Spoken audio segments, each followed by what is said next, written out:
네, 우리 하나님 말씀 보도록 하겠습니다.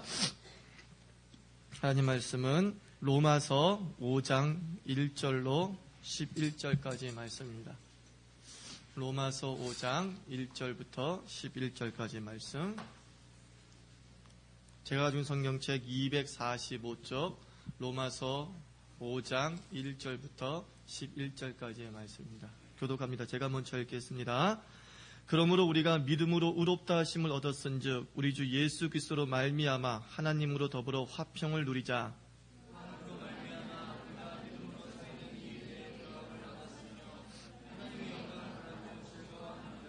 다만 이뿐 아니라 우리가 환난 중에도 즐거워하나니 이는 환난은 인내를,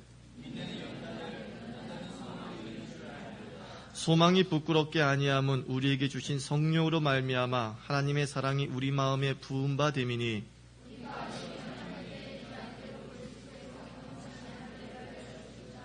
의인을 위하여 죽는 자가 쉽지 않고 선인을 위하여 용감히 죽는 자가 혹 있거니와,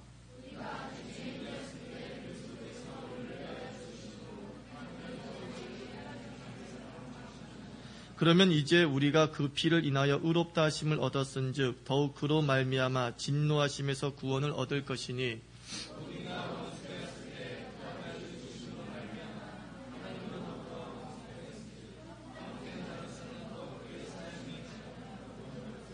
함께 했습니다. 이뿐 아니라 이제 우리로 화목을 얻게 하신 우리 주 예수 그리스도로 말미암아 하나님 안에서 또한 즐거워하느니라. 아멘. 여러분 인사 한번 나눌게요. 제가 영화를 심야 영화를 우리 청년들과 봤는데 동막골처럼 삽시다 한번 인사해 보세요. 네, 동막골처럼 삽시다. 그 동막골의 이름이 그거래요. 아이 동자에 그래서 애들처럼 막 살아라. 그게 동막골이래요. 아, 참 멋있는 이름이죠. 아이처럼 이렇게 순수하게 사는 그런 그리스도인 되기를 바랍니다. 로마서 7번째 강의입니다. 못마땅한 사람과 어울리기라는 제목으로 말씀 증거합니다. 로마서 7번째 강의 못마땅한 사람과 어울리기. 로마서의 주제는 이신칭의입니다. 믿음으로 구원받는다라는 것이 로마서 전체의 핵심입니다. 우리는 믿음으로 구원받습니다. 딴 방법은 전혀 없습니다. 그 영미 문학의 기독교 거장이라고 말하는 C.S. 루이스라고 하는 분이 있습니다. 이 C.S. 루이스가 자기가 회심한 사건을 회상하면서 이렇게 말했습니다. 내가 회심한 뒤와 회심하기 전에 나의 모습은 별반 다를 것이 없다는 사실을 발견하고 놀랐다. 예수 믿자마자 죽은 자를 살리거나 병든 자를 고치며 또 신기한 기적을 행하고 얼굴에 광채가 빛날 줄 알았는데 나는 여전히 무능하고 나의 삶은 여전히 열악한 환경에 직면하고 있다. 이게 C.S. 루이스의 딜레마입니까? 우리의 딜레마죠. 우리도 예수 믿고 나면 뭔가 대단한 일이 벌어질 것 같지 않습니까? 40일 작정 기도하면 뭔가 대단한 일이 벌어질 것 같지 않습니까? 최소한 내 얼굴 성형수술하지 않을 정도로 변화될 거라고 하는 묘한 기대감을 가지고 있지 않습니까? 그럼에도 불구하고 우리 삶에 아무런 변화가 있지 않습니다. 예수 믿고 난 다음에도 내 삶에 아무런 변화가 있지 않음으로 말미암아 신앙이 다운될 때가 있습니다. 이런 딜레마에 빠지는 이유가 뭔지 아십니까? 나의 변화에 초점을 맞추기 때문에 그렇습니다. 믿음의 영향력은 내 삶, 내 인격, 내 인생에 바로 영향을 미칠 거라고 생각하기 때문에 그렇습니다. 그러나 우리가 분명히 기억해야 될 것은 믿음의 첫 열매는 내 삶의 변화가 아니에요. 믿음의 첫 열매는 내 환경의 변화가 아닙니다. 믿음의 첫 열매는 하나님과 나 사이의 관계가 변화되는 거예요. 관계가. 이것이 바로 믿음의 첫 열매입니다. 로마서 5장 1절 보십시오. 그러므로 우리가 믿음으로 의롭다 하심을 얻었은즉, 믿음으로 구원을 얻었은즉 우리 주 예수 그리스도로 말미암아 하나님으로 더불어 뭐예요? 화평을 누리자라는 거예요. 이게 바로 믿음의 첫 열매예요. 내가 예수 믿고 난 다음에는 하나님과 나 사이의 관계가 변화되어지는 것입니다. 지금까지 하나님과 나는 굉장히 먼 존재였습니다. 그런데 믿음으로 말미암아 하나님과 내가 친밀한 존재, 어울릴 수 있는 존재가 되었다. 이게 바로 믿음의 첫 열매입니다. 믿음 이전의 삶은 하나님과 나 사이가 원수였어요. 그래서 하나님을 만난다는 것은 죽는다는 말과 동의어였습니다. 우리 구약시대의 성전을 한번 생각해 보세요. 구약시대는 마당이 있었고, 그 다음에 성소가 있었고, 그 다음에 지성소가 있었어요. 이 지성소는 대제사장이 1년에 한 번 들어가는 곳이었습니다. 이 지성소에서 대제사장이 하나님을 만나게 되는데, 이 대제사장이 지성소에 들어갈 때에 어떤 우복을 갖추었냐면 제사장복을 입고 그 다음에 옷에 방울을 달았습니다. 옷 끝에 방울을 달았습니다. 그리고 허리에는 끈을 묶어가지고 밖으로 연결시켜 놓았습니다. 왜 그런지 아십니까? 방울이 딸랑딸랑 움직이고 있다는 것은 아직 대제사장이 살았다 이런 뜻이에요. 그런데 만약에 방울 소리가 들리지 않으면 그 밖에 있는 사람들이 끈으로 묶여져 있는 대제사장을 끌어냈다는 거예요. 끌어냈다는 것. 대제사장이 지성소에 들어갈 때는요, 죽음을 각오하고 들어갔어요. 죽음을 각오해야지만 하나님을 만날 수 있었다라는 것입니다. 이런 삶을 어떤 삶이라고 그래요? 믿음 이전의 삶이에요. 예수 십자가 이전의 삶은 누구도 하나님을 만날 수 없었을 뿐만 아니라 하나님을 만나면 죽는다라는 것이에요. 근데 지금 현대인은 어떻습니까? 우리 예수 믿는 사람은 어떻습니까? 그리스도인의 소망을 얘기하십시오라고 말하면 다들 경건하게 이렇게 얘기합니다. 하나님 만나기 원합니다. 하나님 보고 싶습니다. 하나님 닮고 싶습니다. 이건 구약시대에는 상상할 수 없는 일이었어요. 구약시대는 하나님 만나고 싶다는 말 끄집어내지도 않았어요. 왜? 하나님 만나면 죽으니까. 근데 많은 우리 그리스도인들이요, 하나님 만나고 싶대요. 하나님 보고 싶대요. 심지어는 하나님 좀 보여주세요. 왜 이렇게 안 보여주십니까? 라고 하나님을 향해서 막 삿대질하는 그런 모습을 보여주고 있습니다. 왜 이렇게 변화되었습니까? 예수님 때문이죠. 히브리서 10장 19절, 그러므로 형제들아 우리가 예수의 피를 힘입어 성소란 지성소예요. 지성소에 들어갈 담력을 얻었다. 누구 때문에? 예수 믿고 나니까 이제 지성소가 무섭지 않더라는 것이에요. 예수 믿고 나니까 이제 하나님이 무섭지 않더라는 것입니다. 이것이 바로 믿음의 첫 열매예요. 첫 열매. 하나님과 내가 화해를 이루었다는 뚜렷한 증거가 무엇인가? 그 우리 삶 속에서 하나님을 아버지라 부른다는 점이죠. 하나님을 아버지라 불러요. 갈라디아서 4장 6절, 너희가 아들인 거로 하나님이 그 아들의 영을 우리 마음의 가운데 보내사 아바 아버지라 부르게 하셨느니라. 하나님과 나 사이의 관계가 회복되어지니까 가장 먼저 우리 언어 생활이 이렇게 바뀌는 거예요. 하나님을 아버지 그랬어요. 하나님을 아버지라 부른다는 것은 상상할 수 없었습니다. 하나님을 아버지라고 부른 최초의 인물이 누굽니까? 예수님이었어요. 예수님이 하나님을 아바 아버지라고 부르니까 유대인들이 뭐라 그랬어요? 참남하도다 그랬어요. 신성 모독죄다. 어떻게 하나님을 아버지라 부르느냐? 믿음 이전의 삶은 하나님을 아버지라 부를 수가 없어요. 왜? 원수이기 때문에. 왜? 서로 죽여야 되는 존재이기 때문에 그렇다는 것입니다. 홍길동전을 보십시오. 홍길동의 소원이 무엇입니까? 아버지를 아버지라 부르는 것이에요. 이 홍길동이 가출 소년이 된 이유가 뭐죠? 아버지를 아버지라 부르지 못하고 형을 형이라 부르지 못하니 이게 얼마나 가슴 아픈 일인가. 그리고 가출해 버렸잖아요. 아버지를 아버지라 부르지 못하고 형을 형이라 부르지 못하는 그 관계를 뭐라 그래요? 이거 가족 관계라 그럽니까? 아니죠. 이건 그냥 원수 관계랑 마찬가지예요. 그것 때문에 가출해 버린 거예요. 근데 우리가 어떻게 바뀌었다고요? 예수 믿은 후에 하나님을 아버지라 부르게 된다. 아버지라. 여러분 물어볼게요. 여기서 손을 들어보세요. 하나님을 아버지라고 부르면서 기도하지 않는 사람 손 들어보세요. 한 명도 없을걸요? 저는 기도해 본 적이 없어서 그 사람은 할 수 없어요. 그러나 기도해 본 사람 중에서 하나님을 아버지라라고 자연스럽게 불러요. 하나님이 나보고 메시지를 들려주면서 아버지라 불러봐, 아버지라 불러봐 이렇게 말씀하지 않았음에도 불구하고 그냥 예수 믿고 나면 나도 모르게 하나님 아버지 이렇게 나와요. 이게 뭐죠? 믿음의 첫 열매예요. 하나님과 나 사이의 관계가 변화되어져서 화평을 이루게 되었다라는 것입니다. 그러므로 믿음의 첫 열매는 내가 대단한 사람이 되는 것이 아니에요. 내가 대단한 사람이 되는 것이 아니라 믿음의 첫 열매는 내가 대단하신 하나님과 어울릴 수 있게 된 것. 이게 바로 믿음의 첫 열매예요. 신앙의 부침이 왜 생긴다고요? 나에게 초점을 맞추기 때문에 그렇습니다. 나의 변화에 초점을 맞추니까 내 변화된 모습 아니면 변화되지 않는 모습을 보면서 내가 믿음이 없나 봐 라고 생각합니다. 내 변화되지 않는 모습을 보면서 나는 구원받지 못한 사람인가 봐 이렇게 여긴다라는 것이에요. 근데 하나님은 네가 구원받았다 구원받지 않았다라는 것을 너의 변화에서 찾지 말라라는 것이에요. 나와의 관계에서 찾으라는 것이에요. 너 지금 나를 아버지라고 부르지? 너 지금 나를 굉장히 만나고 싶지? 나를 닮고 싶지? 그게 뭐라고요? 그게 믿음이다 라고 우리에게 가르쳐주고 있다는 것입니다. 신앙의 부침이 어디에서 생긴다고요? 내 변화에 초점을 맞추니까. 내가 그리스도인답게 사는가 이것에 대해서 너무 신경 쓰니까 전도하나? 몇 시간 기도하나? 사랑하고 있나? 희생하고 있나? 여기에 초점을 맞추면 구원받은 사람 한 명도 없어요. 아십니까? 그러나 하나님은 맨 처음 어디에 초점을 맞추라고 그래? 너와 나 사이의 관계에 초점을 맞추라는 거예요.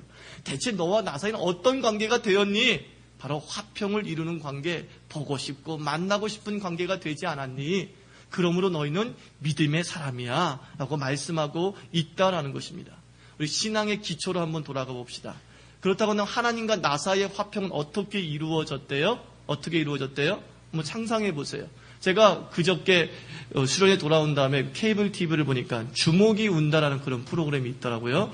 보셨는지 안 보셨는지 모르겠지만 이 주목이 운다는 프로그램이 있는데 이게 어떤 내용이냐면 친구에게 불만을 가진 고등학생이 탁 나와가지고 야 2학년 3반 하천은 나와! 그래요. 그러면 2학년 3반 하천이 막 나오죠. 그리고는 그 친구한테 나한테 잘못한 모든 것을 막 폭로하는 거예요. 너 나한테 왜 이랬어? 너 나한테 왜 이랬어? 너 나쁜 놈이야. 너 어떻게 그럴 수가 있어? 라고 말한 다음에 뭘 요구하냐면 그러니까 너 나한테 사과해. 네가 나한테 사과해야지 내가 용서하고 너를 받아들일 거야. 그래서 예전처럼 잘 지낼 수 있어. 너 나한테 사과해. 라고 얘기합니다.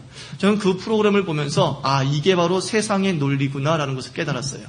세상은 어떻게 화평을 이루는지 아십니까? 너 예전처럼 살지 마. 그러면 화평이 이루어져요. 너 예전처럼 나쁜 놈 되지 마. 그러면 화평이 이루어져요. 너 예전처럼 나한테 욕하지 말고 나한테 좋은 말만 해줘. 그러면 내가 너랑 용서해서 친하게 지낼게. 이게 세상의 논리예요. 세상은 분명히 죄진 사람이, 세상은요 부족한 사람이 먼저 나 잘못했어요. 나 좀 용서해 주세요. 라고 해야지만이 화평이 이루어진다는 겁니다. 근데 오늘 말씀 보세요. 6절, 8절, 10절 한번 읽어봅시다.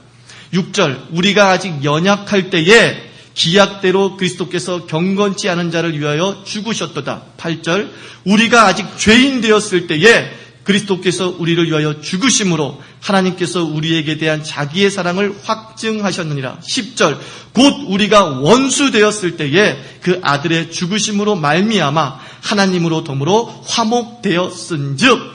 예수님이 3번 죽은 장면이 나옵니다. 근데 그 3번 죽을 때에 사람들의 상태가 어떻대요? 연약하다. 무슨 뜻이에요? 무가치하다. 별 볼 일 없다. 이런 뜻이죠. 두 번째 죄인이다. 무슨 뜻입니까? 주님 마음에 맞지 않는다라는 것이에요. 심지어는 뭐라 그래요? 원수였다라고 말하고 있어요.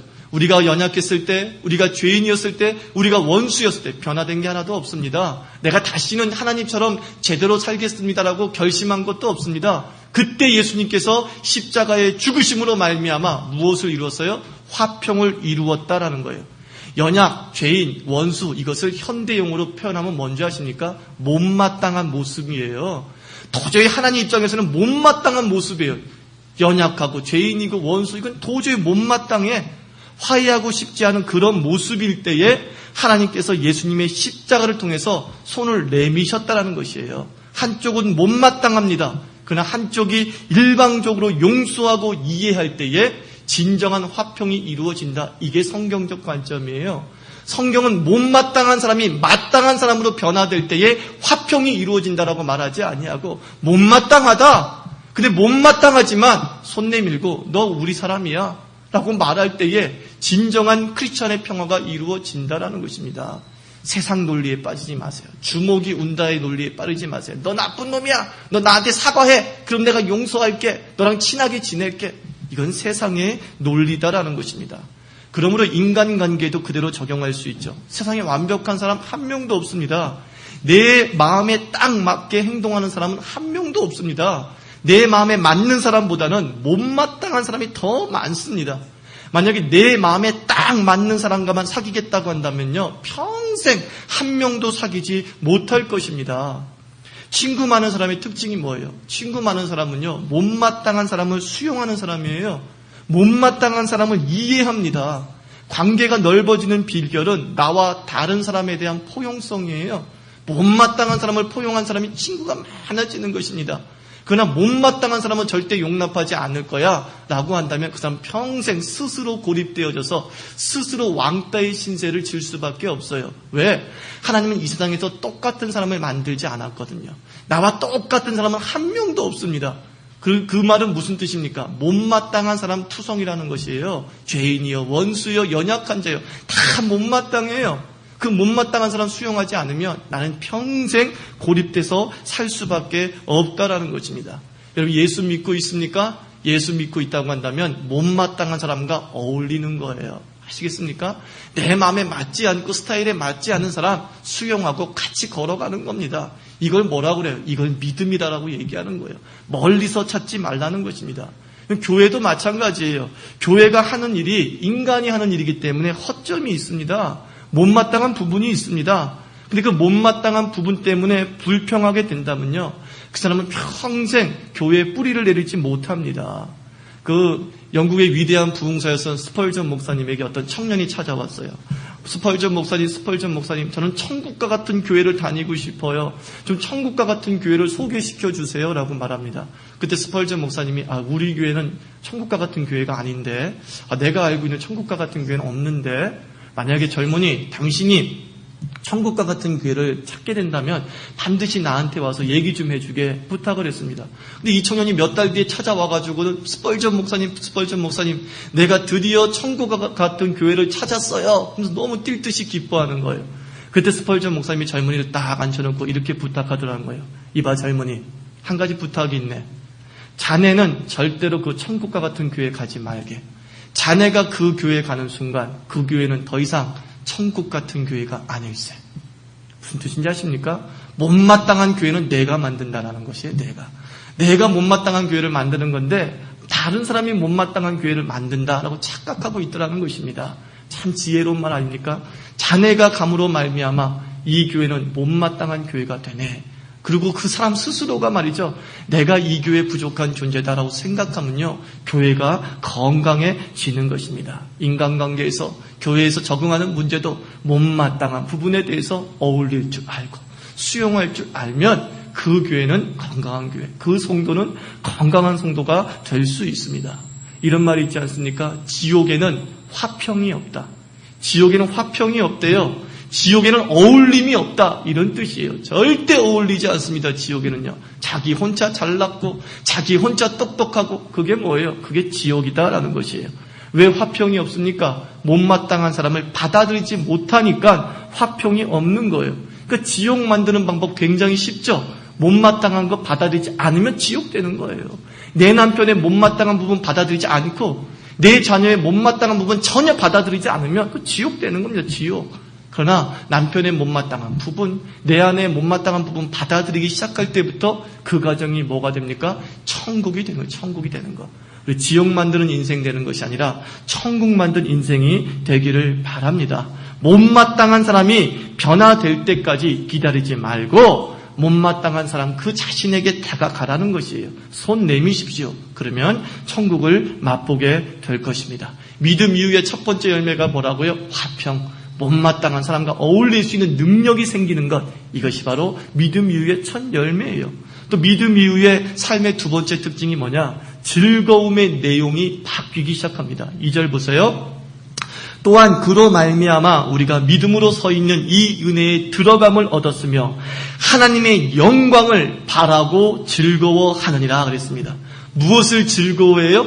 영광을 즐거워해요. 하나님의 영광을 즐거워해요. 찬송가 493장 2절 말씀, 주 안에 감추인 새 생명 얻으니 이전에 좋던 것 이제는 값없다. 전 정확하게 로마서 5장 2절을 표현한 거예요.